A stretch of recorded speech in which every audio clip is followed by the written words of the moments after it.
Hello everyone! Welcome back with me, Alin with student ID 23130 for 2014. And here in this video, I'm gonna answer some of your questions that you guys already give me in the comment section of my previous video. So let's check it out. Well, the first question comes from Kanya Primarini Edi that sounds like this. And now let's answer the question.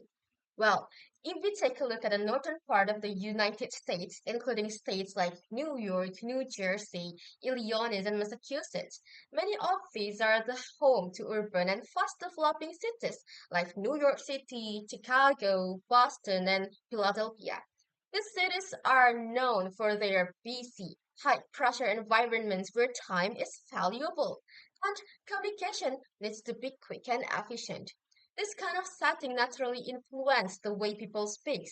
Their speech became faster, more direct, and to the point. It is not only a communication habit, but also a reflection of their fast-moving daily life. And also, in addition to the frequent use of slang in these regions, is closely tied to the spread of youth culture and innovation. Urban cities are often centers of media, music, and internet culture, where new expressions and informal language forms spread quickly. Slang becomes a part of everyday speech, especially among younger generations, as a way to express identity, for belonging, and also to keep up with current trends. Overall, the fast speech and slang usage of Northern speakers suggests that they come from urban society dynamic communities where communication is shaped by speed, modern culture, and a strong sense of group identity, especially among younger social society. The next question comes from Devita Rosdiana, Alia Paharunisa, and Kesha Alia that sounds like this. Well, this question has the same point, which is the misunderstanding that may happen among speakers with a different dialect or different background. Well, misunderstanding can happen pretty easily when people from different backgrounds or dialects talk to each other. This is because every dialect has its own style, not just in how the way words are pronounced, but also in the way people express things, how fast they speak, or what kind of words they choose. And also, let's take a real example here in Indonesia. Imagine a conversation between Sundanese people and Bataknese people. Well, Sundanese people tend to speak in a slower pace, soft, polite, and often with more indirect way. Meanwhile, Batak people are known to speak more directly, loudly, and with a stronger intonation and faster pace. Both ways are normal in their own culture, but when they meet, the Sundanese speaker will think that the Batak person is being rude or angry, even though they're just speaking in normal. On the other hand, the Batak person may feel confused or even impatient because the Sundanese speaker sounds too slow or hesitant. This is where misunderstanding could start, not from the message itself, but from how the message is delivered.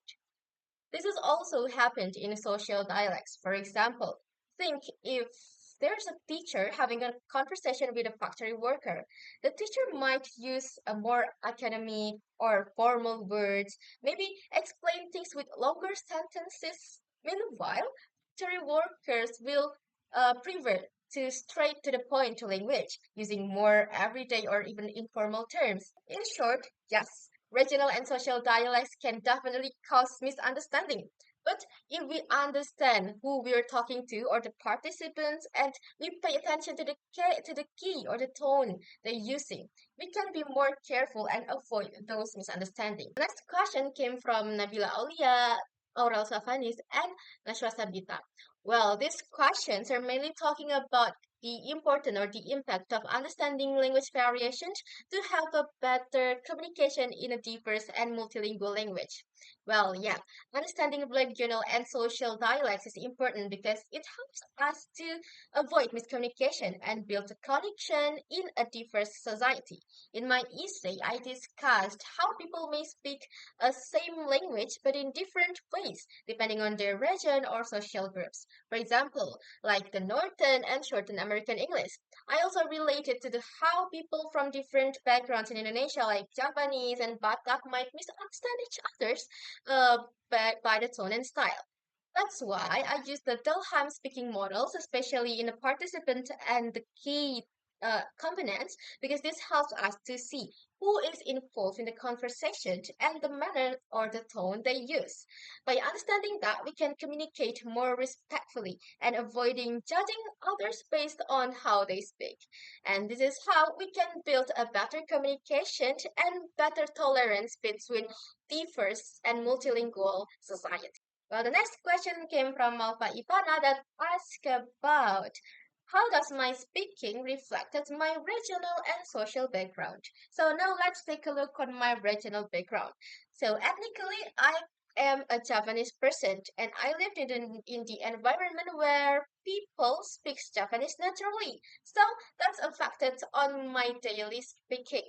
Like my intonation, I usually speak in a lower pace and also did not do a higher tone. And also, I do have the strong accent of Japanese. And I also live in Lampung where I met a lot of Lampungese and they have this typical of intonation that sometimes I also followed them. And also I use the vocabulary that they use, like geh, basing, or lorang, and many more. Well, this choice of words and my tone of speaking reflected on my regional dialect, reflected on where do I came from and what groups I belongs to. And based on the social dialect, as a social, I am a female and I'm a university student that preparing to become a teacher. So, uh, my choice of words will be more academic and will be more formal in a formal situation. And of course, I will be more careful when I choose my vocabulary because as a as what I've said that I am planning to be a teacher and a teacher is a role model. So I need to be careful of what I am going to talk. I think that's how my social and regional dialect reflected on the way I speak. The next question is came from Rania that sounds like this.